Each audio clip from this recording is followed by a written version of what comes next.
రామాయణంలో కాంగ్రెస్ ఎంపీ రేణుకా చౌదరి ఏ పాత్రలో సరిపోతారు? ఇదేం ప్రశ్న అని అనుకుంటున్నారా? ఆమెను ఏ పాత్రతో పోల్చారో స్పష్టత ఇవ్వకుండా ప్రధాని మోదీ విమర్శించారు.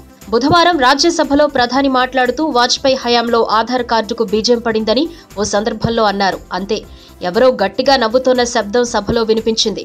సభలో ఉన్న వారంతా అటువైపే చూశారు.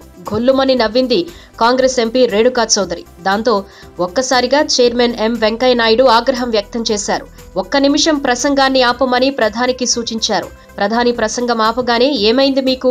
ఇలాంటి ప్రవర్తన సరికాదు అని వెంకయ్య ఆమెకు హితవు పలికారు. ఈ సందర్భంలో ప్రధాని జోక్యం చేసుకుని, సభాపతిజీ, రేణుకను అడ్డుకోకండి. రామాయణం సీరియల్ తర్వాత అంతటి నవ్వును వినే భాగ్యం మనకు ఈ రోజే దక్కిందని ఆమెకు కౌంటర్ ఇచ్చారు.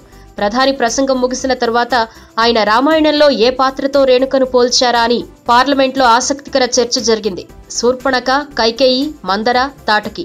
ఎలాగో మోదీ రేణుకను పాజిటివ్ పాత్రలో పోల్చరు. ఇంతకీ వీటిలో ఏ క్యారెక్టర్తో పోల్చారు అన్నదే హాట్ టాపిక్. మరోవైపు ప్రధాని మాటపై రియాక్ట్ అయిన రేణుక, ప్రధాని మాటపై నేను స్పందించదలుచుకోలేదు, ఎందుకంటే ఆయన ఓ మహిళ ఔన్నత్యాన్ని దిగజార్చిన వ్యక్తి అని వ్యాఖ్యానించారు. ఈ వీడియో మీకు నచ్చినట్టయితే లైక్ చేయండి, షేర్ చేయండి. మరిన్ని ఇంట్రెస్టింగ్ వీడియోస్ చూడడానికి మా ఛానల్ కు తప్పక సబ్స్క్రైబ్ అవ్వండి.